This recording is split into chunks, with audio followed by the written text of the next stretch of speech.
This is another refinement. You can see the dripping, and then I put a PVC pipe in the soil about 6 inches or so it dripped into the tube, and that's supposed to keep the water off the soil surface and get the roots watered from the tomato plant. And the bottle is tied up onto a post.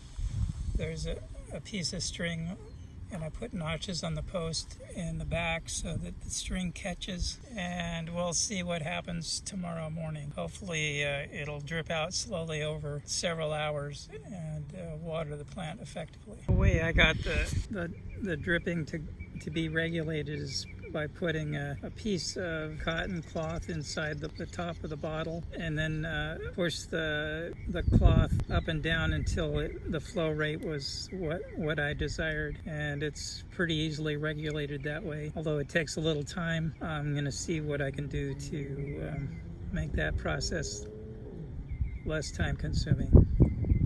Thanks for watching.